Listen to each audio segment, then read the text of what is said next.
Yo, what's good, my people? Des Rocksteady, King of the Pit TV. I am freezing today, alright? So if I start, basically if I die of frostbite during this recording, I do apologise. You probably won't see it because I won't really be able to upload it. So I was going to ask like if you could call the ambulance or something, but I guess it won't really matter. Either way, if I don't die during this listen, what we're going to do is listen to the entire record as recommended to me by my man Joel via the Patreon, okay? Via the Patreon. The red chord fused together in revolving doors. I don't know when this record came about as far... we're going to find out, aren't we? Let's see if we've got comments on these videos. Now, we've got no comments, so...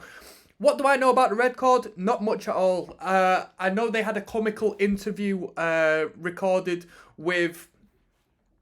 Metal Injection back in the day when I was initially getting into metal and so forth. I know that much. I'm expecting deathcore, metalcore, maybe a little bit of tech in there. That's what I'm expecting. Not the same style of metal as the Dillinger Escape Plan, but definitely within the same realms of like crowd and so forth. Very 2000s. Warped Tour, vest tops with big bold statements on them. That's what I'm expecting. The red chord played local to me back in like 2009, I think it was. I think they played at a fantastic festival called Ghost Fest, which doesn't happen no more. I think that's as far as I know. And they're not about no more, are they? The red chord, they broke up some time ago. But this is Nihilist. This is going to be an interesting listen because I'm sure I'm going to enjoy some of this material. I'm hoping there's breakdowns. I'm expecting quite a bit of noise, like quite a noisy band. But I'm hoping there's some good breakdowns. Let's go. Track number 1. Dissonant.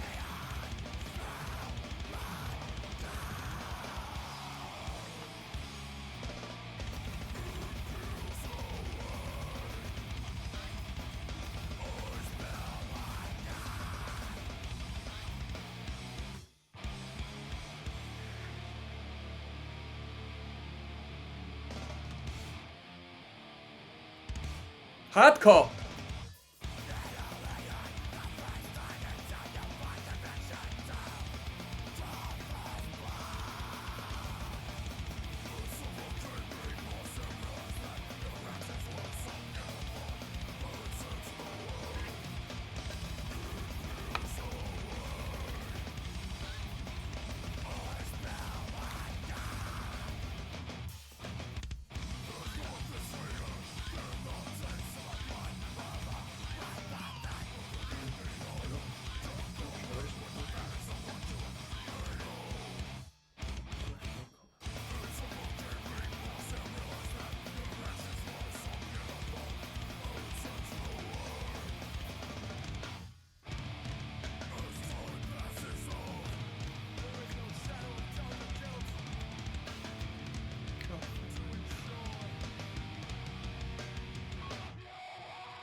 What tuning we in? Are we in drop D tuning?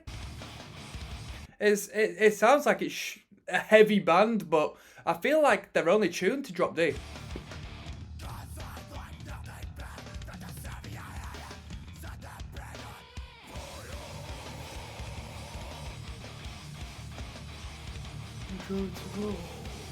Come on.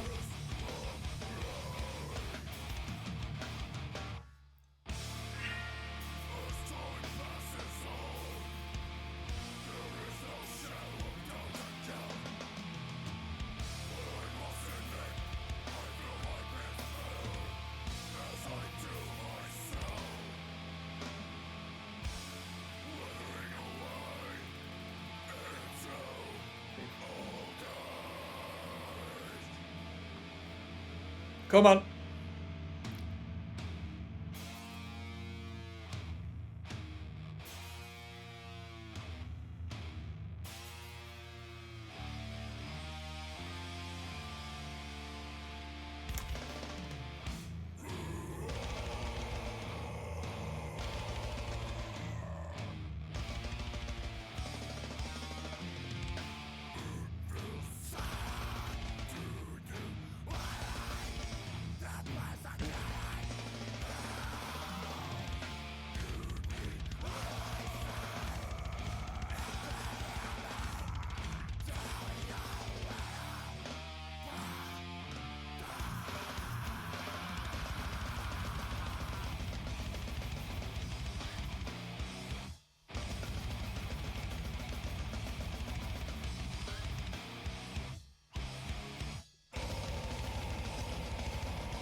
Wow.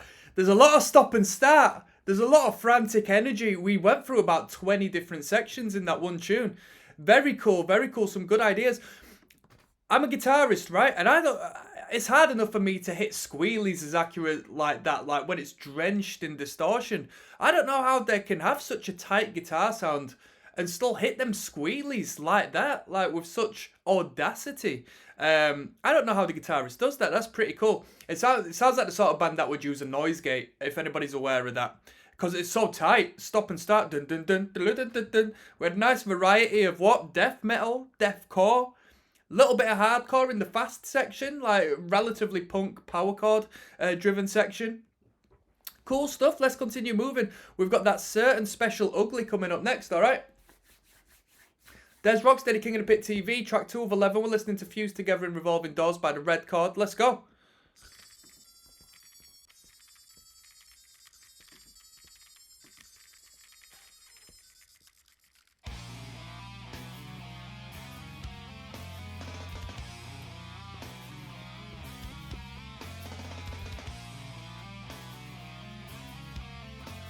Released in 2008.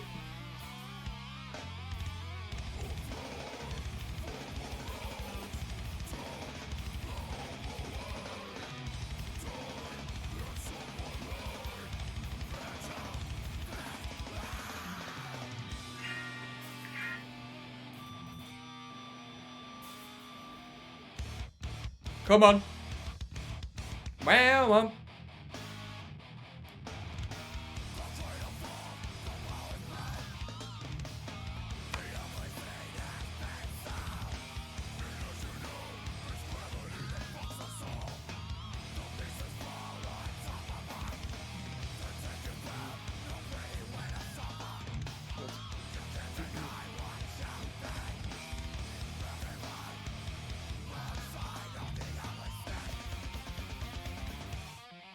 Come on.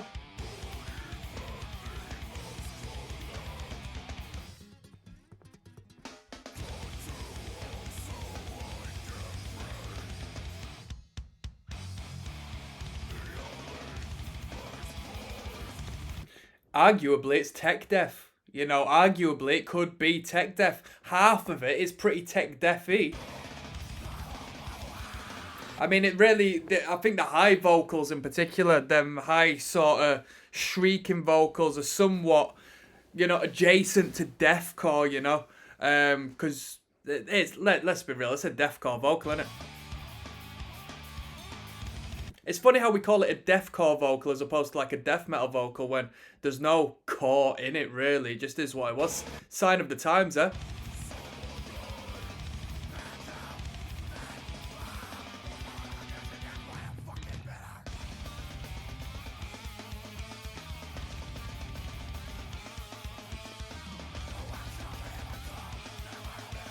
If anybody's interested in this tech heavy, like complex metal stuff, there was a band severely underrated. If you're aware of this band, then props to you. You know your stuff. There was a band called The Boy Will Drowned, and they were local to me when I was like in music. I went to music college, me mush. And these dudes were very local. One of them was working in HMV at the time, which is like, you know, corporate music establishment, sold CDs and records and so forth. Still about, but, you know, obviously times are changing. It's not nearly has the emphasis as it once did. It sells merchandise more so now, like T-shirts and stuff. But, yeah, The Boy Will Drown if you're into stuff like this.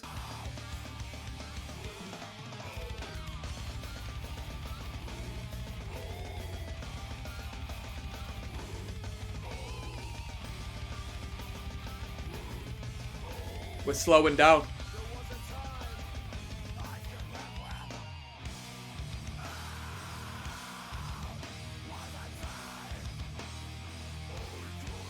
Sounds like frickin' Gojira.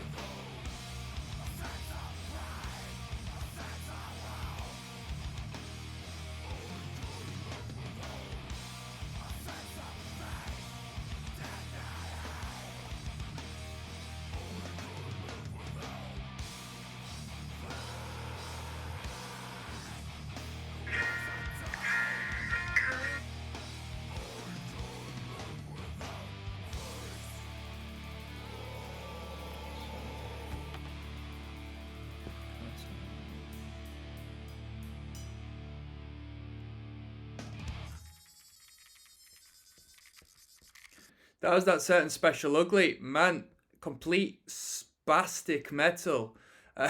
Bouncing off of the walls all over the place. Boom, ba-da-da-da-da. I wonder what the heaviest breakdown on this record is. I wonder if they've gone out of the way on one of these tunes to just put the most ridiculous breakdown. They seem like the band that would try to do that. We got Catalepsy, track number 3, coming up next.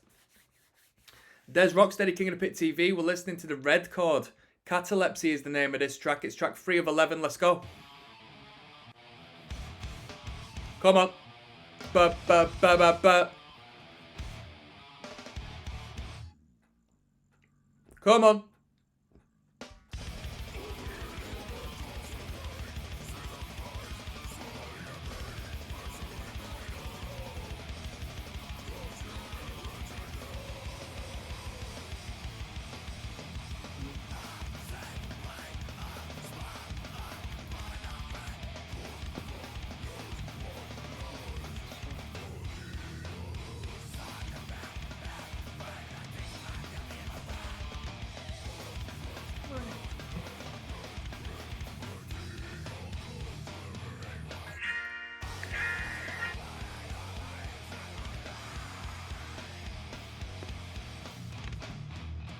Come on.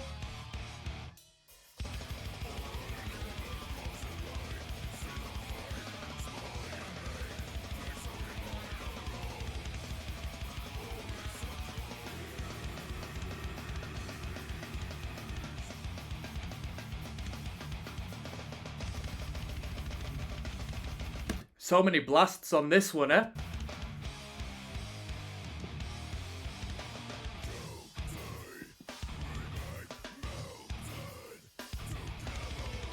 Dun-dun.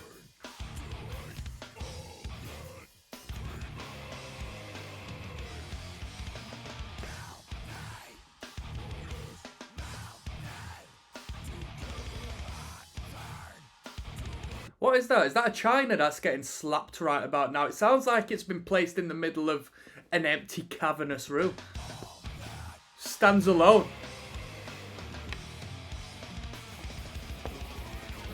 Right.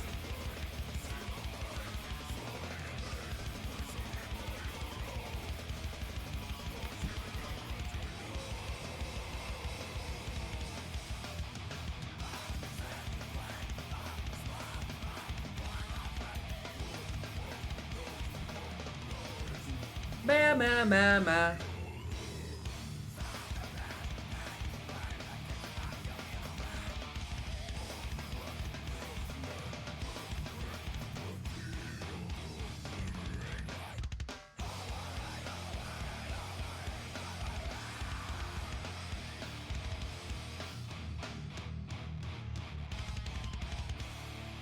Where we going? Come on. Here we go.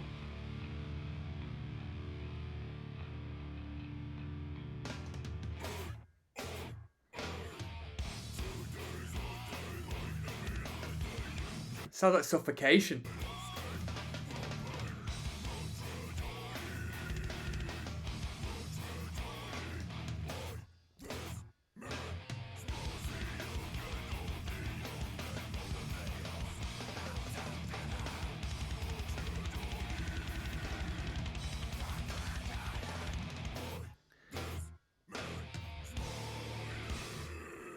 Ridiculous. Some ridiculous metal right about now. I mean, this is metal, isn't it? This is really metal. Like a Train Through a Pigeon coming up next, people. Track number 4. Let's keep this show on the road. Shout out to all of the deathcore heads out there. Shout out to all you heads who are still present from existing within the 2000s. A very awkward time in my personal opinion. But then again, you know, when it was like 2010s, I look back at the 90s like that was cringe. Now everybody loves the 90s. So I guess the 2000s are currently going through that period now where it seems a little bit outdated, but in the decade to come, my perspective's going to change. We've got Like a Train Through a Pigeon coming up next. Hold on tight. Yes now, bless now. Do not forget the rest now. King of the Posers TV, there's Rocksteady. We're listening to Red Chord. Like a Train Through a Pigeon is the title of this one. It's track 4 of 11. Shout out to Joel via the Patreon who's recommended this. So for all you metalheads out there, all you spin kickers out there, you gotta thank my man. Let's go.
It's not, but there's a parallel to Power Violence as far as the stop and start and chug and speed and left and right and up and down sections are concerned.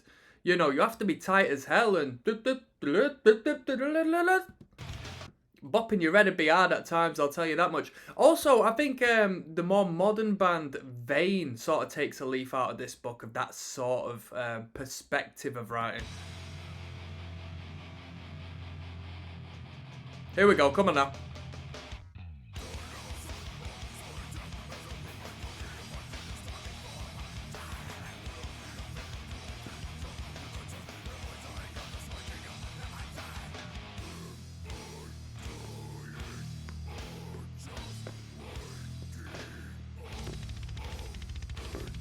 Come on now.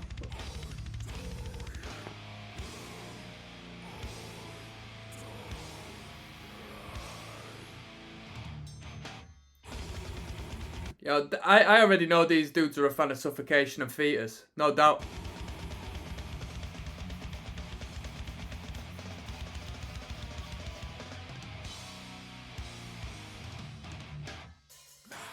Here we go.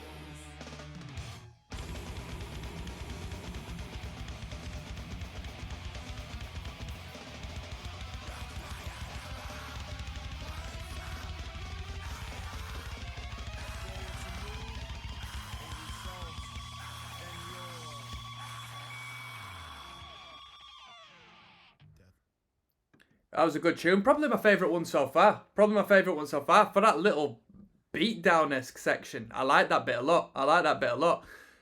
Man, do you know what? Bands like this, considering the time, this was the time when I was collecting CDs and stuff, so I always think about listening to the record like back to back to back to back, like I would do, because I had, you know, I was experimenting through a lot of different bands that could have shared the same stage as the Red Chord back then. So I'm just imagining putting this CD, what I bought from HMV, into, you know what I mean, my I was gonna say cheap. I don't know how much it cost, but it was good enough for me. I had a little hi-fi player, and it was nice. It was nice, you know what I mean? I got what I wanted from it. Put it in, nice. Man, back then, I wish I knew a little bit better. You know what I mean? If I was a bit older and all of that, I would have got a nice little system. I would have got a nice little system. It would have been nice to listen to CDs, you know what I mean, through a nice system. And I know it's not records and all this and that, but I wasn't born in the record era, man. He was stretching, and then he climbed up there, his track number 5 of 11. So let's keep on moving, people. I'll see you there. Yes, now bless. Now don't forget to rest. Now there's Rocksteady, King of the Pit TV, signing in. The red chord is what we're listening to. Dedicated, devoted, and in honour of Joel, who's recommended it via the Patreon. He was stretching and then he climbed up there. What the reference is, I have no idea, but let's find out. Let's go. Track number 5 of 11. Might be an interlude. Here, the best interlude track of all time around this period is Pouring Rain by As Blood Runs Black. Bruh. Yo, if you know that one, if you know that a Blood Runs Black record, was it a self-titled As Blood Runs Black? But that's one of the that might be the deathcore record. That might be the essential deathcore sound, in my opinion. Like, who did you have? Despised Icon, Whitechapel, and all of that. It was too death metal. Too death metal. As Blood Runs Black was deathcore through and through. And arguably, Die Art Is Murder, when they were knocking about, like, they're still doing things out there, but who's... no one's talking about Die Art Is Murder nowadays, aside from controversies. That EP, there was one EP by Art Is Murder did, and it was massive. Was it even an EP? I can't even remember nowadays, you know. I'm chatting shit. I was born yesterday, me.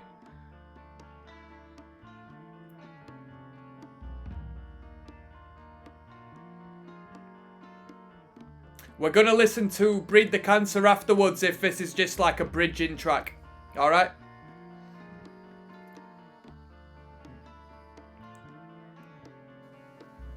Anybody ever listen to the Tony Danza Tap Dance Extravaganza?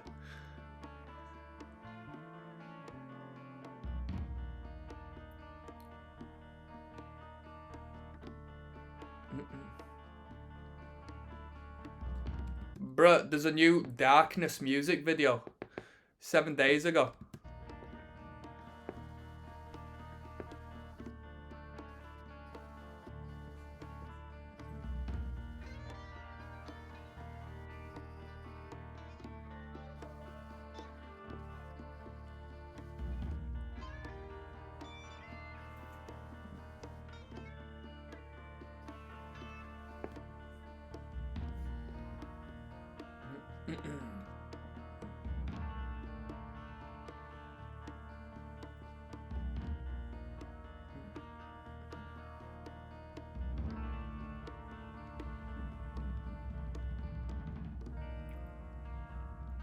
Right, Breed the Cancer coming up next.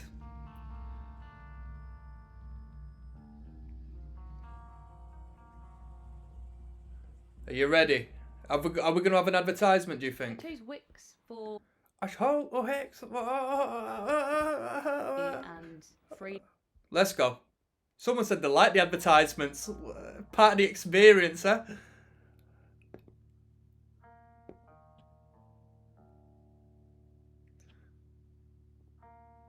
We're setting the tone with this one. I like it. I like it.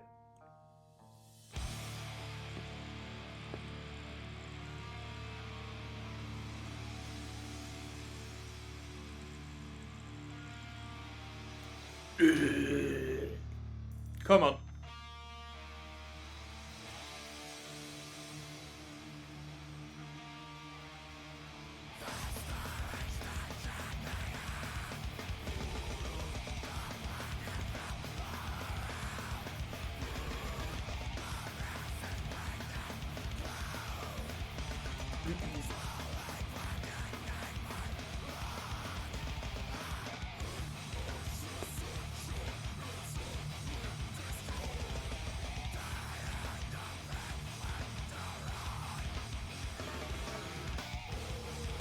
Bro, it sounds a little bit like All Out War, if anyone's heard of that.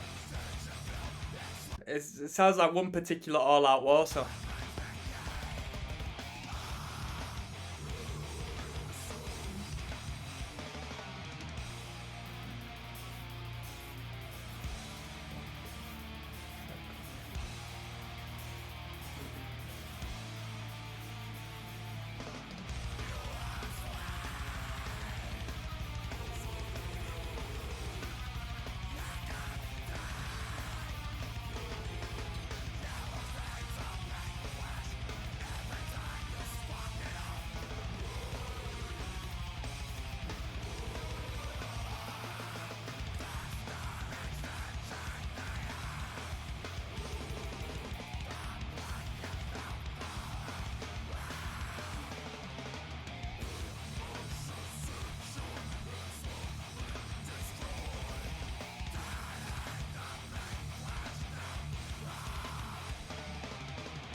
Bro, we were grooving hard then.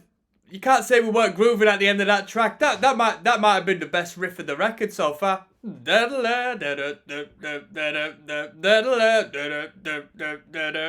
Come on now, come on now, come on now. L formation coming up. We're flying, we're flying, we're flying, we're flying, we're flying. Come on.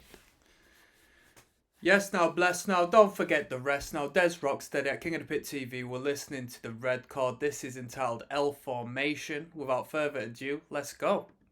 Track 711.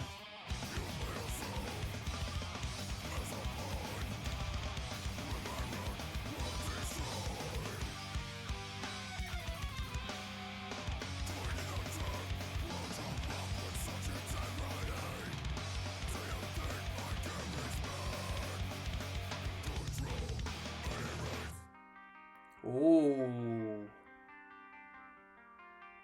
What a switch up.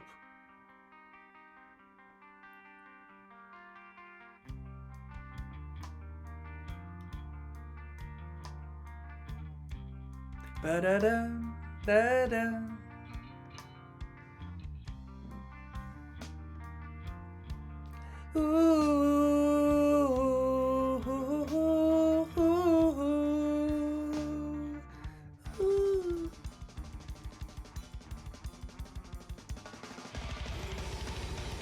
Wow.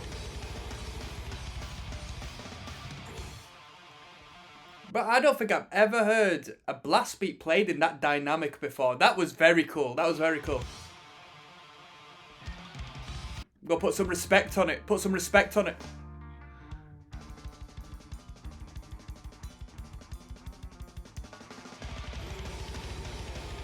Nice.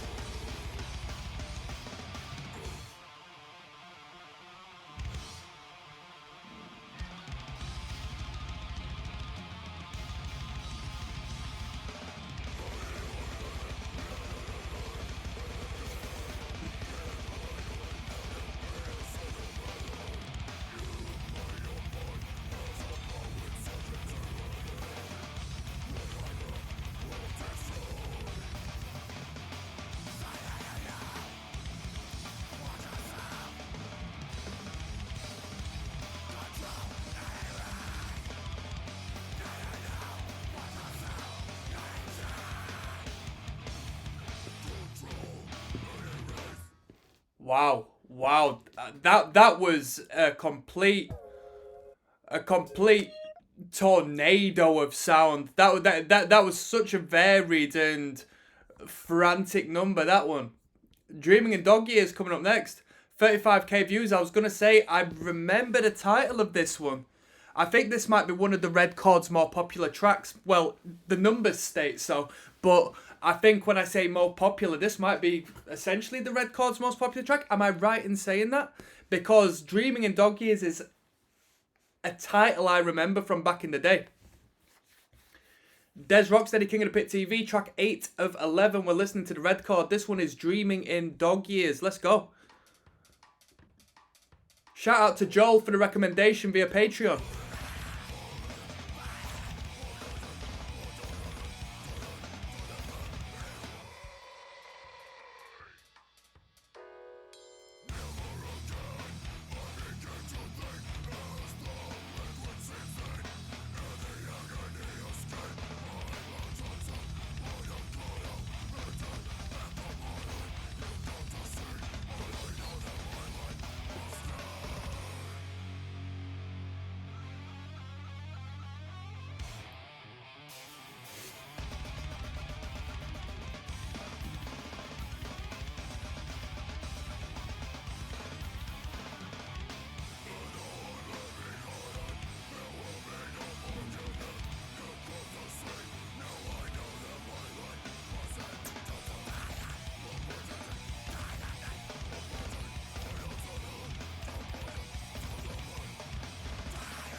I know these dudes are a fan of Dying Fetus. Them low vocals are very, very fetusy.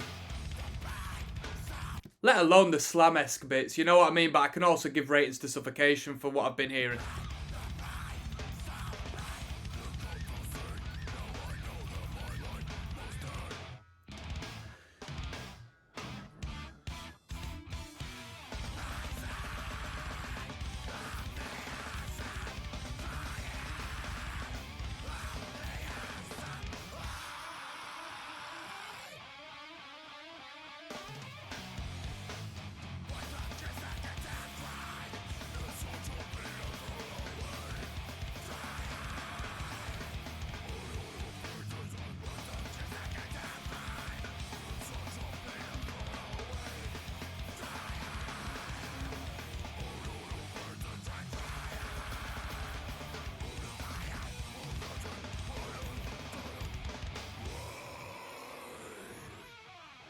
Let me tell you something, we're nearing the end. I know this has got 35k views because there's an epic breakdown coming up.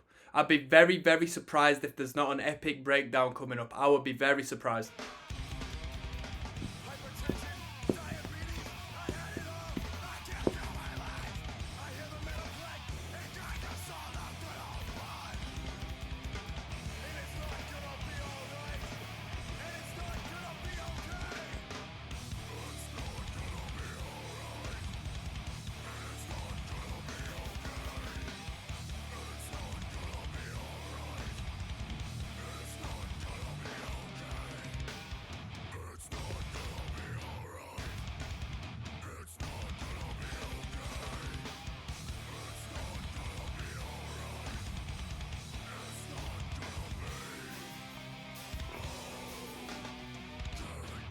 I mean, that's the one song with the sing-along section. I'll give them that much. We just had a sing-along section. We haven't had that in the record so far. You know what? You almost forget that you can throw a little sing-along in there. Yeah, there we go. That was Dreaming in Dog Years. Absolutely frantic. A lot of faffing around, tapping on the fretboard in that one. We got 16-bit Fingerprint coming up at a crazy 7 minutes long, okay? So, let's jump straight in, shall we? Yes, now bless. Now don't forget the rest. Now there's ROCKSTEADY, King of the Pit TV. We're listening to the red chords fused together in Revolving Doors record. This track is entitled 16-bit Fingerprint. Shall we jump in? I think we should. Come on now. 7 minutes long. Wow. A progressive epic.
I wonder how long it took them to compose this record.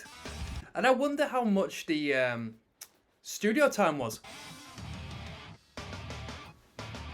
Is this known as the Red Chord's best record? Let me know.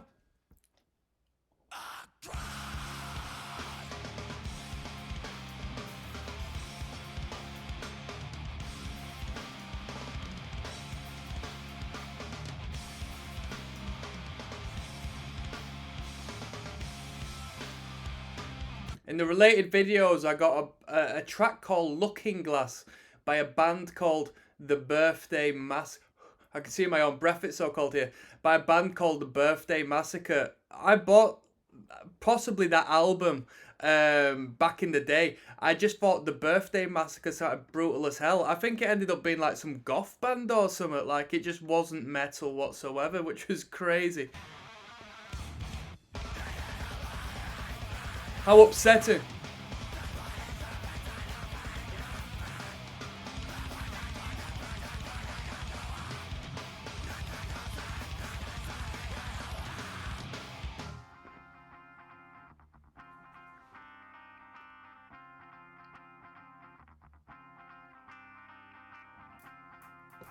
Come on.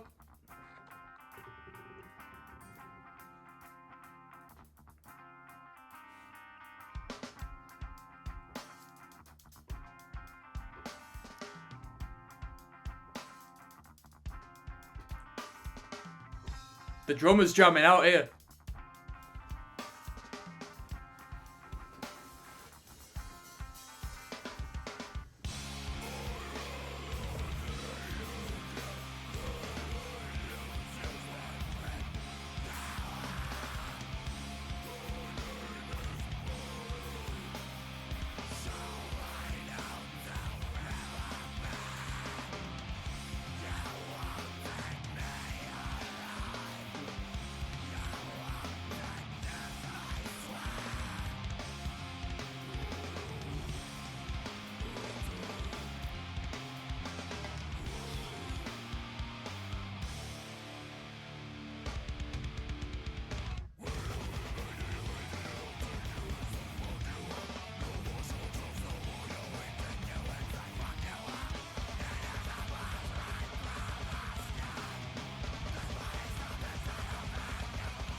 Are those polyrhythms?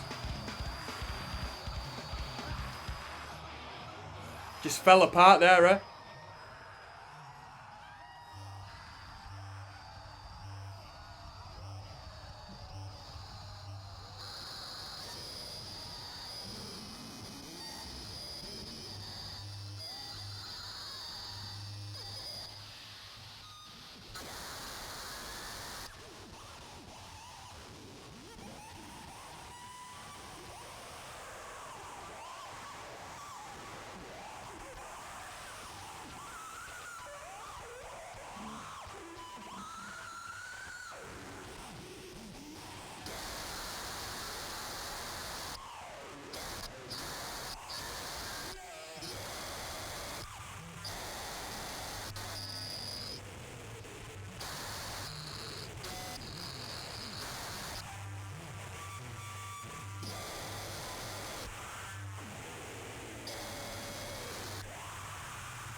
Sounds like his vocals been thrown through a ton of effects, right? Like screaming and low vocals and whatnot.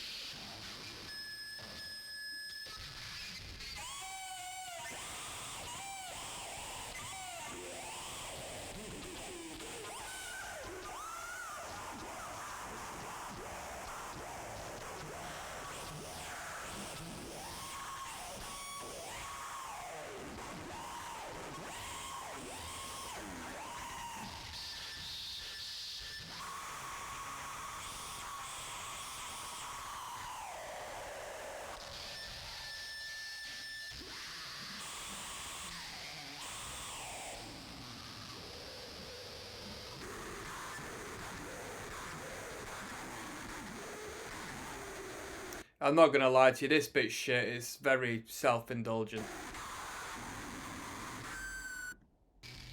I never bother skipping much, but here we are. I just had to skip that. I'm not into all of that. We got Jar Full of Bunny Parts coming up next. All right, let's keep going. I'll tell you a story about my guitar and artistic wankery coming up next. So I've done something like that before. There's Rocksteady, King of the Pit TV signing in. Jar Full of Bunny Parts is the name of this one. At 1 minute 46, this might be the shortest one on the record. The last track finished in like a bit of a arty-farty, noisy, effect-drenched. I mean, you could call it an outro of such, but it was more than an outro, wasn't it? It was like a good third of the song. I recorded with a guy called Sam Fredder in London for a crossover thrash band, hardcore band, back in the day, and we had a good bit of fun messing around with effects pedals and so forth. But the reality of it is, it comes down to more so fun for the artist as opposed to the listener, you know what I mean? And unless you're somebody who's just proper into noise for some reason, which I rarely come across. And if you're into noise and all of that, and like guitar pedals just making wacky noises, we're probably not going to be friends as far as music's concerned, because I don't like it much. It's very self-indulgent. But we ended up doing something like that. Did we end up throwing it on a record? No, but he ended up definitely taking the recordings for himself, which was quite funny. But hey, it's his studio, his product, innit? Jar Full of Bunny Parts coming up next. All right, let's go.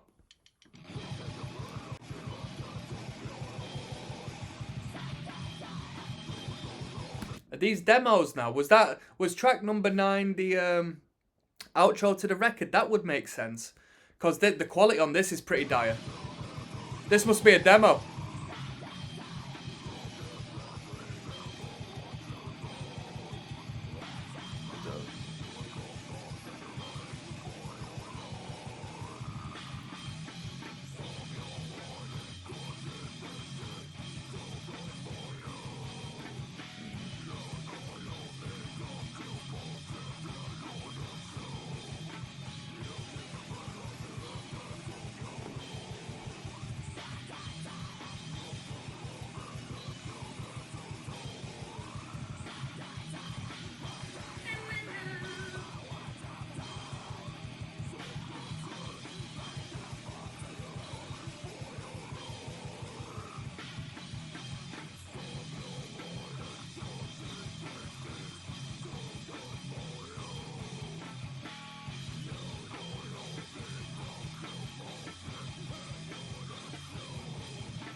Sounds like it's been downloaded straight up for LimeWire, this, you know. Come on.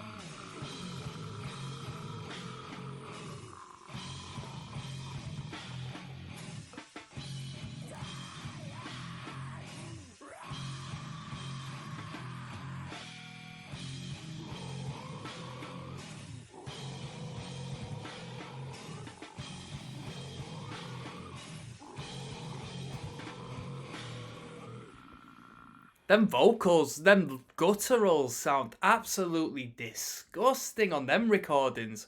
A lot more so than what we were hearing in this high quality production stuff that's come prior. I like it, I prefer it more, I'm not gonna lie to you. I like them brutal death metal vocals. Let's finish off, we've got Better Judgment coming up next. Perhaps another demo-esque song, unless what we've just listened to happens to be, you know, just a random odd recording they've thrown onto the record. Better Judgment, track number 11, I'll see you there, alright? There's Rocksteady at King of the Pit TV, also known as King of the Posers TV, signing in and signing out. Shout out to Joel, who's recommended this via the Patreon. Fused Together in Revolving Doors is the name of the record. This one is Better Judgment, the last track of the record, or perhaps the last bonus track, because it seemed like Jar Full of Bunny Parts wasn't really a studio recording. Let's go.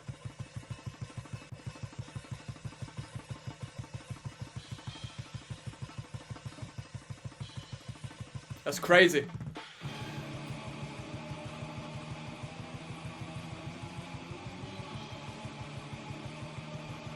Grim and frostbitten, eh?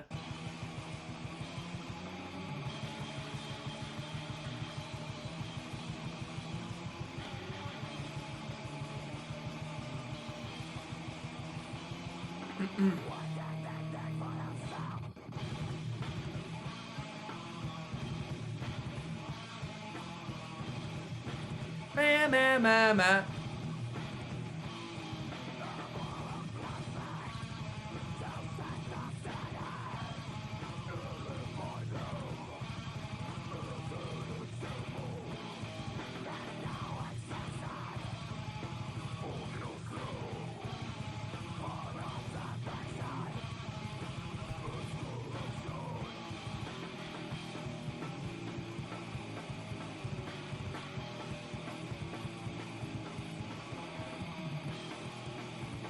Where have these recordings come from?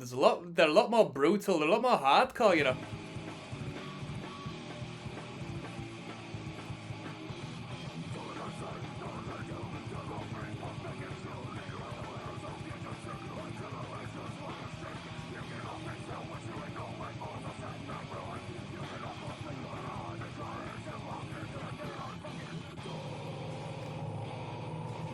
Here we go. That snare.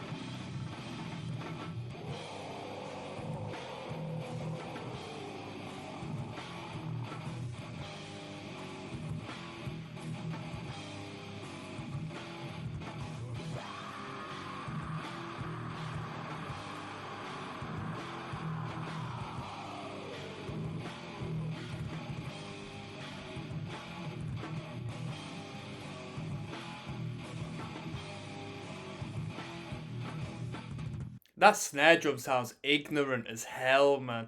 Sounds like 90s beatdown band. Metalcore act. Dun-dun, dun-dun.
This is metalcore as hell. I like this. I like this a lot. I love spoken word and metalcore music, and I do like these clean bridges. I think it's a great escape from metal, because metal's so much about being distorted and riffs and brutality. So I absolutely adore it when a band is happy to go clean. It's fantastic to me.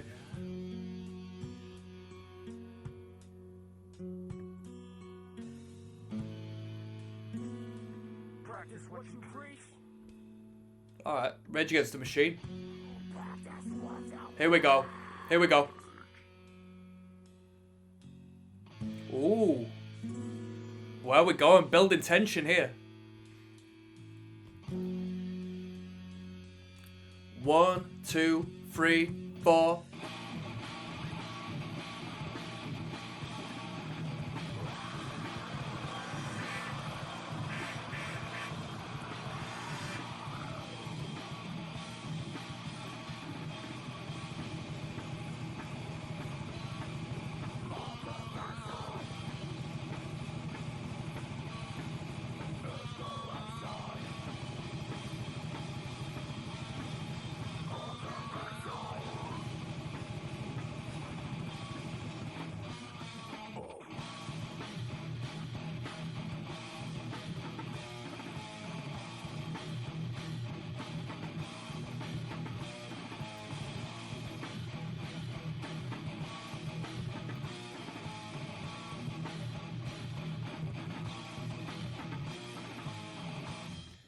Very good. You know what? It's not controversial because who really cares that much? I think these demo recordings actually sounded better than the album recordings. It touched me a little bit better. It sounded like perhaps it was from an earlier period because it was a different sound. It wasn't like purely down to the studio recording. It felt like there was a different influence, especially in that vocal. That low guttural was crazy.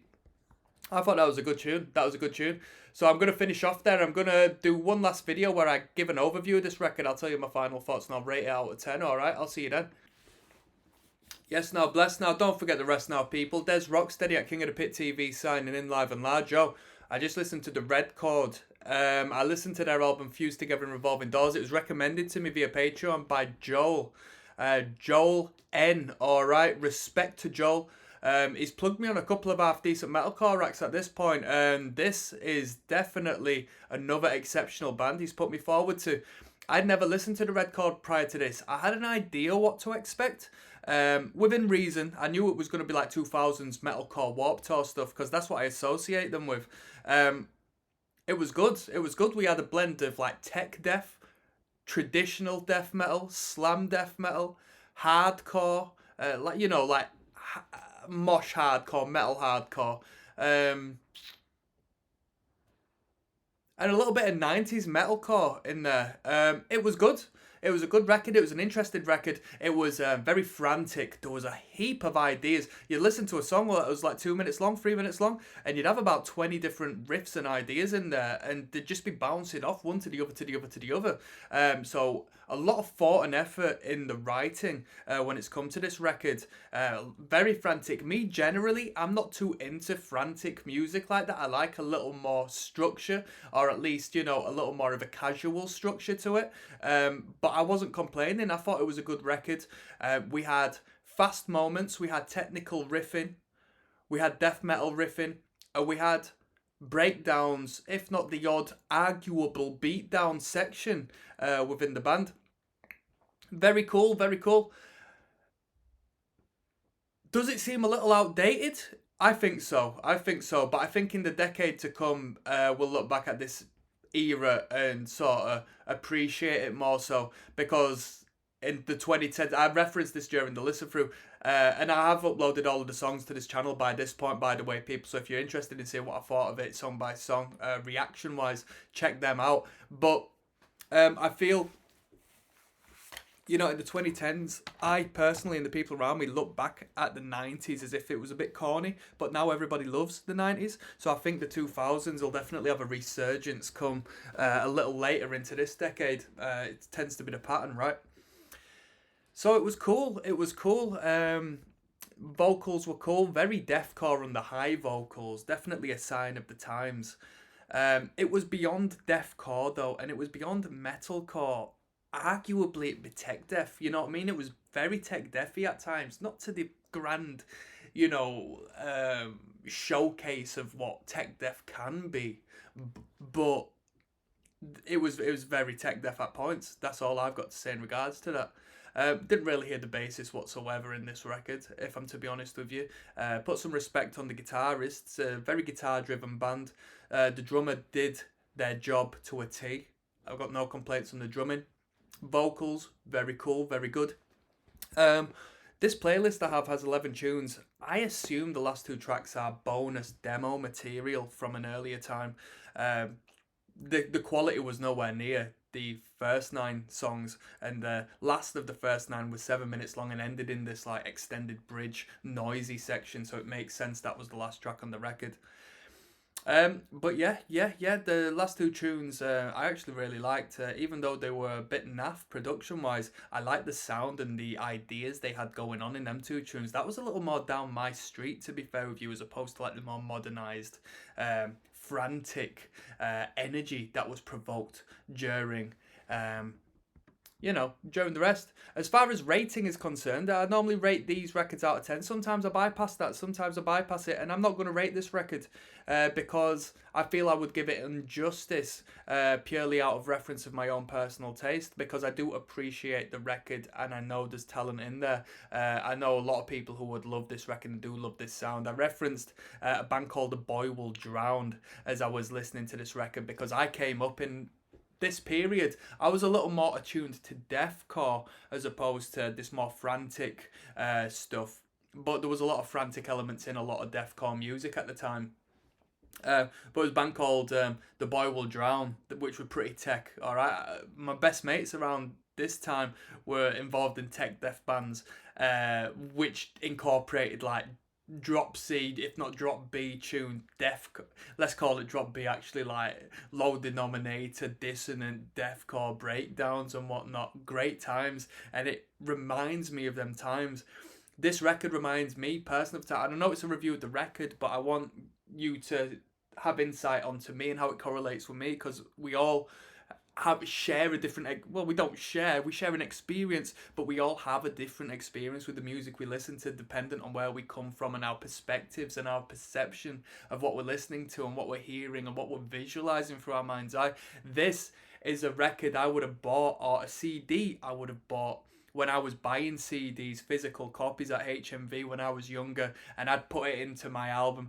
Devil Wears Prada. That's a band that aligns with the energy of this band, I find, as well. I bought a couple of Devil Wears Prada records Every Time I Die when they were a little more frantic. Last Night in Town style. Buy the CD, put it in the CD player and listen to the record all the way through, as opposed to, you know what I mean, cherry picking songs, which is the way we do it nowadays, or at least that's what the streaming services kind of make us do a little more. So this is a CD that would definitely share a spot in my CD collection, most definitely, and rightfully so. And with that, I've got to give some respect to the Red Chord for that. I never caught the Red Chord live. They played Ghost Fest, I believe, maybe at around 2009, which is nearabouts me. Didn't get to see him. Maybe it was as early as 2008. Who knows? Who knows? But with that being said, I got to throw some respect on this record. Got to respect Joel on this one. And on a side note, I really like the clean guitar work and the interludes the band throws in there. That's one of my favourite aspects of metalcore style music, when they throw them clean bridging sections in. I think it's such a great escape, and they do ever such a good job of creating great atmosphere when they do that. I'm signing out, people. I'll see you on the flip side. Peace.